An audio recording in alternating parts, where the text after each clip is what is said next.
So we are here today with Ms. Sothany Chun from Cambodia, and she's from our partner First Finance, and we are very curious to know about their mission and the way they impact people's lives. So, hello, Sothany. Hello. Nice to have you here. Thank you. How are you? Very good. Besides being the CEO of First Finance, we would really like to get to know you a bit more personally. So could you tell something about yourself and your background? Okay. So you mentioned already, my name is Sothany. I'm married with 2 children. And my background, so educational background is mainly, I graduated in accounting. So Okay. the first job that I did after graduation was actually in audit field. I did my audit job, and after a while I get a little bit bored with audit job.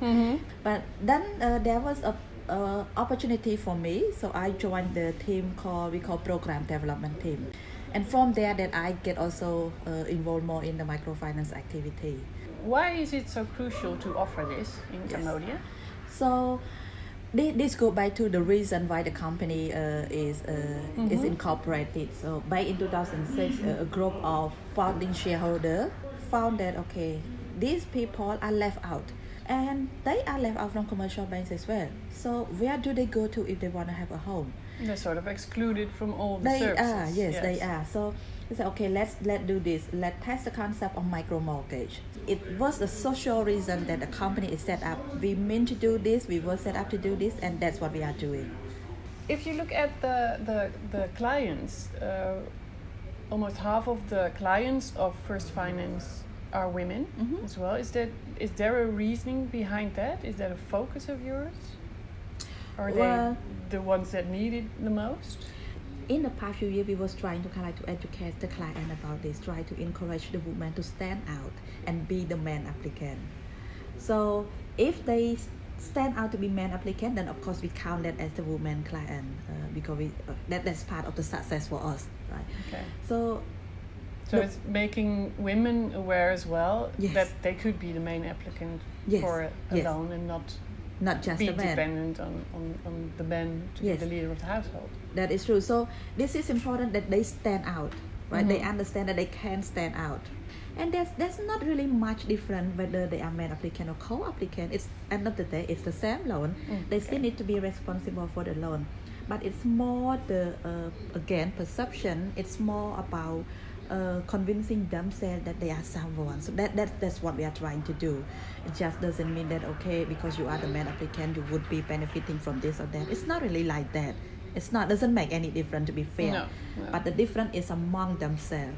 It's an understanding. So feel it's like the respect. you're the one that could do it as well as the other person. What happens if a client cannot repay a loan? So we always hope that doesn't happen, but we can never avoid that, right? So this is always a risk in this sector, in this market.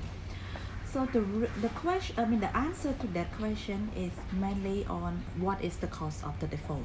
If the client is default for a short-term financial difficulty, easy example, maybe someone gets sick in the family, or there is a drop of income due to change in the weather, all of that. So if it is for short-term, then the solution would be for short-term. Maybe we have to give them some grace period. Maybe we have to give them some discount on the interest rate for a short period of time. Or maybe we have to extend the loan tenure. So the point is that we have the client to be able to afford what they need to pay. However, if we see that the reason for the default is due to longer term financial difficulty, or does the client have the commitment, but the short term solution would not work. So in this case, we tend to work with the client toward a kind of like what we call a longer term solution. So an example of that is we will encourage, or we will talk to the client to sell the collateral that they have. The house that they have, and then look for the one that they can afford. So sell the house, get another one that fit what we need now, and then fit your repayment capacity. I hear there's also partly a capacity building. Yes, that's what I'm about to say as well. Most of investors would do that. Would do technical assistance. What I see in Oikocredit does is that you not just provide funding. You're gonna cover the cost, but the point is that you bring the skill in. you bring the skill that we need. So far, we got technical assistance from Oikocredit on the risk management part, on social performance part. So this thing might not be something that other people might want to look at, but then Oikocredit is looking at that. So this technical support is really important. And so it's really a plus to your partnership actually to get more than the financing. It is. And this is something that we at First Finance also want to do for our client. Yeah. Because more than just a financial service. Because anyone can provide financial service. But the value added part is not. So that's what we try to do as well. And that's what Oikocredit has been doing. Globally, there's a lack of women in leadership positions. How is this in your country? Very similar to that, or even maybe to some extent is even worse, right? The number of female CEO is very limited. So in the MFI industry, because there's also some family business setting up, and we see more female CEO in there because generally when it is a family business, it's the female who manage that kind of business. Yes. But within the corporate, within the business that is invested by institutional shareholder, this is still quite limited. We are raised up in a culture that as a woman, we taking care more within the family. So taking care of the children, the well-being of the family.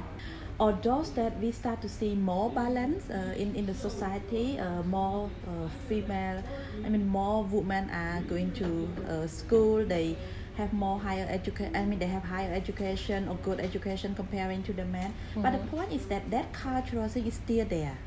It's not out of us. So we cannot take it away. So what we did in First Finance though is that when it's possible, we try to recruit the female candidate. And sometimes the women do better in that area. How is this for you personally? You're the CEO of First Finance, and did you encounter difficulties in achieving this position? Yes, so one of the warnings that I got from my director was that when you accept this role, your life would also be different because it's more responsibility toward the business, but which also means that you would have less time for the families as well. My husband is also very understanding. He's also a full-time employee, so of course we have less time with the kids, but we try to maximize our time. Like during the weekend, for example, I just try to commit not to touch the work.